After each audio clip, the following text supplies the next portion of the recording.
Would you like to hear a story for Naberus? One that I told my grandchildren when they were small. Very well. Long ago, in the Orocan days, a golden people lived in spoiled luxury. If a body wore out, why, they would take a new one as easily as plucking a maprico. Such was the mystery of the Couva. So, what became of death and disease? Oh, they were abundant, but not for the Orocan. They were above petty death. Such was their contempt that they decreed a special day on which to make fun of it. On Naberus, the night of memory, the shining people laughed at death. They dressed in costumes that recalled the old days of mortality. Skulls grinned, hallways guttered with demon lights. For one night, beauty was banished, rot and monstrosity held sway.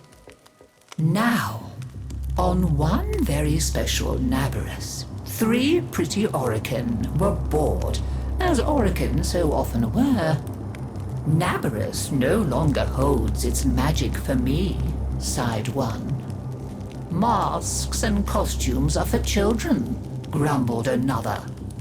Why follow the crowd, mused the third. Are we not the very elite of the elite? Ha ha!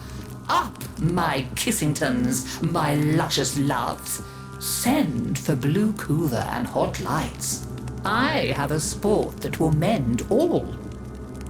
And in the corridor, behind a curtain, a solitary silent girl heard them and said nothing.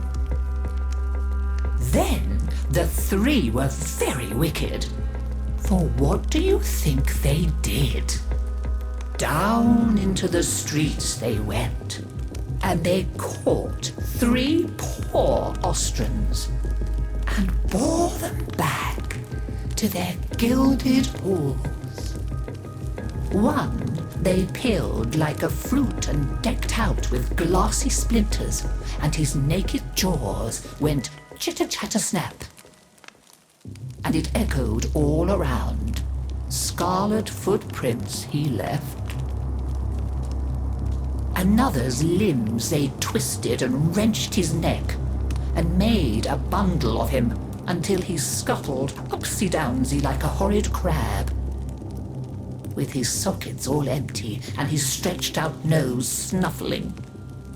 The third they pulled thin in hand and foot. She walked spindly-wise on long tiptoes like a spider, and her entrails hung delicately down.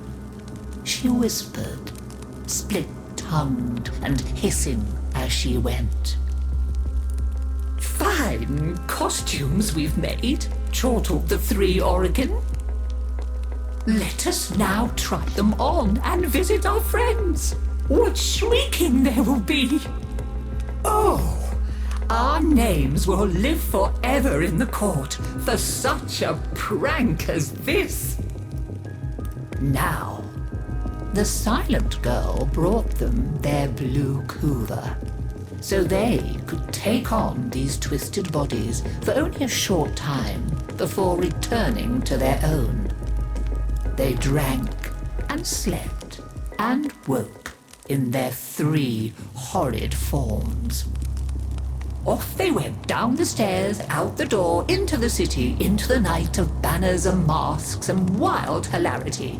Chitter-chatter-snap, scuttle-buttle, whispery-hispery.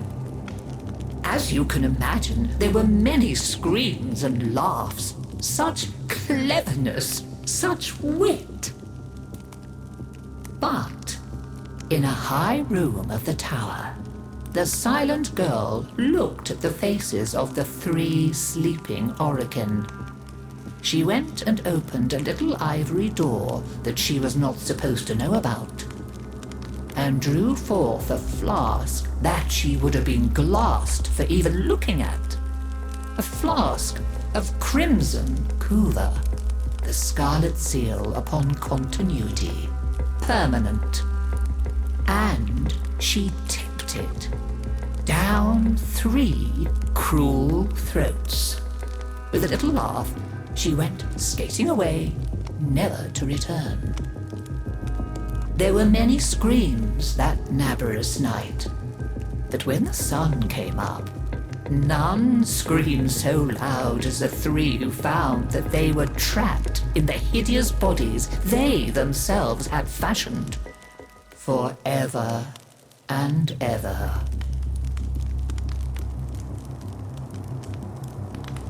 So, listen carefully, Tenno, and beware, for you may hear them coming tonight. Whispery-hispery on long stalking bones, scuttle-buttle with his eyes all empty, and skinless, dripping-handed, chitter-chatter-snap. Happy Naberus!